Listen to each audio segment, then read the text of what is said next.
নজর রাখতেই হচ্ছে কুলতলির দিকে, কারণ কুলতলি তদন্তে সেট গঠন। পুলিশ সুপারের নেতৃত্বে এই সেট নাবালিকাকে নির্যাতন ও খুনের তদন্ত 7 সদস্যের সেট গঠন করলো রাজ্য পুলিশ। আরো একবার জানাবো আপনাদের, কুলতলির ঘটনায় তদন্তে সেট গঠন, পুলিশ সুপারের নেতৃত্বে এই সেট। আরো বিস্তারিত অর্পণ জানাতে পারবে এই বিষয়। অর্পণ, নাবালিকাকে নির্যাতন ও খুনের তদন্ত 7 সদস্যের সেট গঠন করেছে রাজ্য পুলিশ, কি আপডেট? একদমই এডিজি সাউথ বেঙ্গল সুপ্রিম সরকারের নির্দেশে সদস্যের সিট গঠন করা হলো। দ্রুত এই যে মামলা হয়েছে সেই মামলার তদন্ত করে চার্জশিট জমা দেওয়ার জন্য, যেখানে অ্যাডিশনাল এসপি, এসডিপিও বারুইপুর সহ 7 পুলিশ কর্তাকে দেওয়া হয়েছে এবং তারা দ্রুত এই মামলার যেমন তদন্ত করে সিটের যে তদন্ত রিপোর্ট, সেই রিপোর্ট জমা দিতে বলা হয়েছে এবং তার সঙ্গে পেশ করা হবে। এবং যে এলাকার মানুষের যে দাবি ছিল সঙ্গে দোষীর শাস্তি দিতে হবে, সেই দ্রুত দোষীর শাস্তি দেওয়ার জন্যই মনে করা হচ্ছে যে এই সিট গঠন করা হলো। এবং সেখানে অ্যাডিশনাল এসপি, এসডিপিও যিনি প্রথম দিন থেকে এই ঘটনার পর থেকে যে পুলিশ আধিকারিকরা যারা ছিলেন তাদের দিয়েই এই সিট গঠন করা হলো। 7 সদস্যের এই সিট, যার মনিটরিংয়ে থাকবেন বারুইপুর পুলিশ সুপার পলাশচন্দ্র ঢালি। এবং গতকাল এই সিট গঠন করা হয়েছে এবং সেই সিটের তদন্ত ভার ইতিমধ্যেই তদন্তকারী যে 7 জনের যে আধিকারিক রয়েছে তারা ইতিমধ্যেই নিয়েছেন এবং তদন্ত শুরু হয়েছে। পুলিশ সূত্রে যেটা খবর, যে এই সিট দ্রুততার সঙ্গে তদন্ত শেষ করে তারা চার্জশিট আকারে জমা দেবে আদালতে। অর্পণ, একটা বিষয় একটু তোমার কাছ থেকে জানতে চাইবো, এই নাবালিকাকে নির্যাতন করে খুনের অভিযোগ, বারবার কুলতলিকে উত্তপ্ত হতে দেখা গিয়েছে। রাস্তায় গাছের গুড়ি ফেলে অবরোধ, পুলিশ বারবার পরিস্থিতি নিয়ন্ত্রণে আনার চেষ্টা করেছে। এখন ঠিক কি অবস্থা?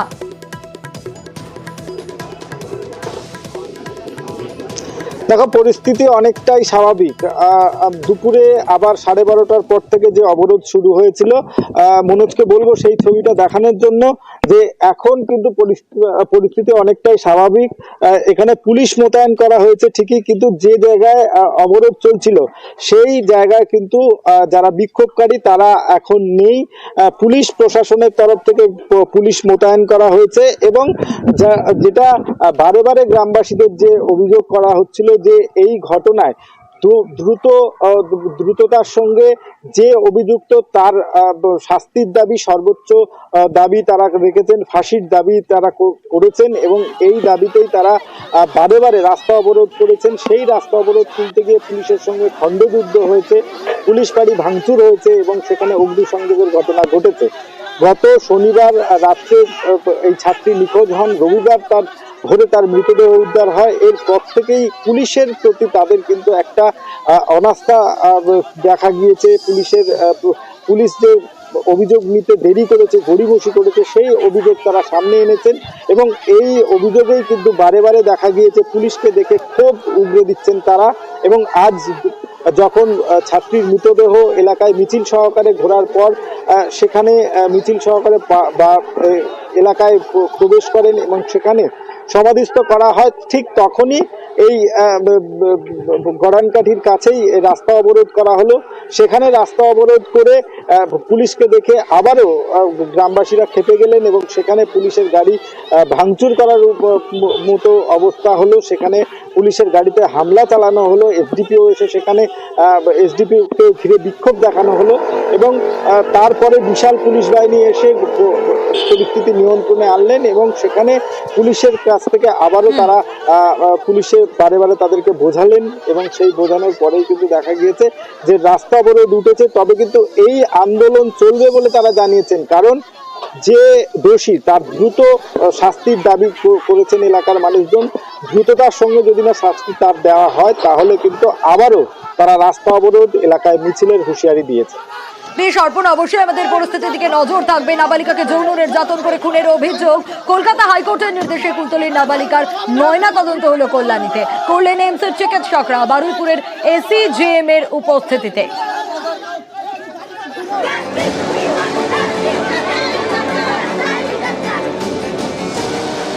ক্লাস 4 ছাত্রী, তাকে যৌন নির্যাতন করে খুনের অভিযোগ।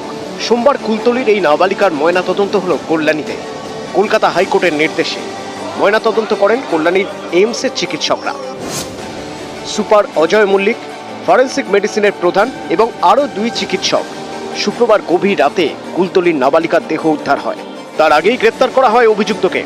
বিচারের দাবিতে শনিবার থেকে উত্তপ্ত দক্ষিণ 24 পরগনার কুলতলি জয়নগর।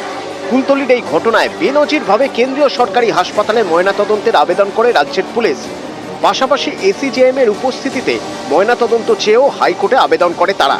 তার ভিত্তিতেই রবিবার জরুরি শুনানিতে বিচারপতি তীর্থঙ্কর ঘোষ নির্দেশ দেন। সোমবার কল্যাণী এইমসের চিকিৎসকরা ময়নাতদন্ত করবেন। ময়নাতদন্তের ভিডিওগ্রাফি করতে হবে। উপস্থিত থাকবেন বারুইপুর কোর্টের ম্যাজিস্ট্রেট। মাননীয় হাইকোর্ট যেটা অর্ডার দিয়েছেন আমরা ওটাকে অবশ্যই করব, কারণ আপনারা জানেন একটা প্রসেস থাকে। কালকে আপনারা সব টাইমলাইন জানেন কিভাবে আমরা কখন ইনকোয়েস্ট হলো। আমরা কালকে অ্যাডিং সেকশন, মার্ডারের অ্যাডিং সেকশন আমরা কালকে দুপুরে প্রেয়ার দিয়েছি। একটা প্রসিডিউরাল ব্যাপার থাকে, কারণ আইও অকুপাইড ছিল, আইও ইনকোয়েস্টেড ছিল, তারপরে আইও ওখান থেকে পোস্টমর্টম করতে ওখান থেকে বডিটাকে নিয়ে গেছিল। যেহেতু মাননীয় হাইকোর্ট এই অর্ডারটা দিয়েছে, আমরা অবশ্যই এটাকে মান্যতা দিয়ে আমরা এটাকে অ্যাডিং সেকশন লাগাবো। হাইকোর্টের নির্দেশ মতো সোমবার সকালে কাটাপুকুর থেকে নাবালিকার দেহ নিয়ে কল্যাণী রওনা দেয় পুলিশ। এদিন সকাল থেকেই পুলিশ মোতায়েন ছিল কল্যাণীর জেএনএম হাসপাতালের পুলিশ মর্গের সামনে। ময়নাতদন্তের প্রয়োজনীয় সরঞ্জাম নিয়ে জেএনএম পৌঁছন এইমসের চিকিৎসকরা। নাবালিকার পরিবারের সদস্যরাও পৌঁছন বারুইপুরের এসিজেএম দেওয়ানি রাইও। এদিন দুপুরে ঘণ্টাখানেক ধরে চলে ময়নাতদন্ত। সেই সময় কুলতলিতে নাবালিকার গ্রামে বিচারের দাবিতে বিক্ষোভ শুরু হয়। এদিন সকালে কল্যাণীতেও বিক্ষোভ হয়। মর্গের সামনে বিক্ষোভ দেখায় বাম, বিজেপি এবং আইএসএফ। শুক্রবার দেহ উদ্ধার, সোমবার ময়নাতদন্ত। শুরু থেকেই যৌন নির্যাতনের অভিযোগে সরব পরিবার। ময়নাতদন্তের রিপোর্ট এলে এ বিষয়ে নিশ্চিত হওয়া যাবে। রঞ্জিত সরকার, নিউজ 18 বাংলা।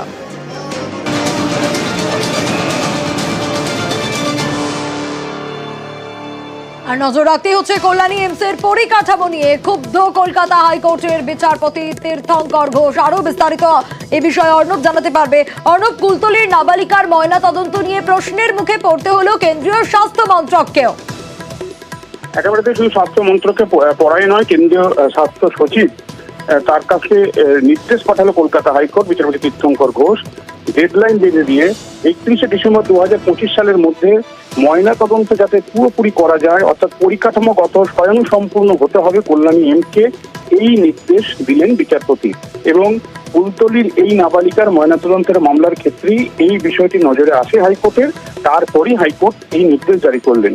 বিচারপতি তীর্থঙ্কর ঘোষ মন্তব্য করেন যে রাজ্যের মানুষ, যেখানে রাজ্যে কল্যাণীতে এইমস আসছে, অর্থাৎ all India institute of medical science, অথচ সেখানে ট্রিটমেন্ট হচ্ছে না, পরিকাঠামো সম্পূর্ণ নেই।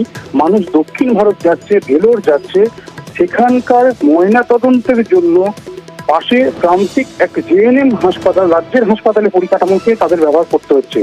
এটা একেবারেই বেমানান। তাই কেন্দ্রীয় স্বাস্থ্য সচিবকে নির্দেশ দেওয়া হচ্ছে আগামী 31শে ডিসেম্বর 2025 সালের মধ্যে এই পরিকাঠামোগত সম্পূর্ণভাবে তাদের স্বয়ংসম্পূর্ণ হতে হবে। শুধু তাই নয়, সেখানে এমবিবিএস পড়ুয়ারা যারা রয়েছেন তারা কি শিখবেন এই প্রশ্নও তোলেন তিনি।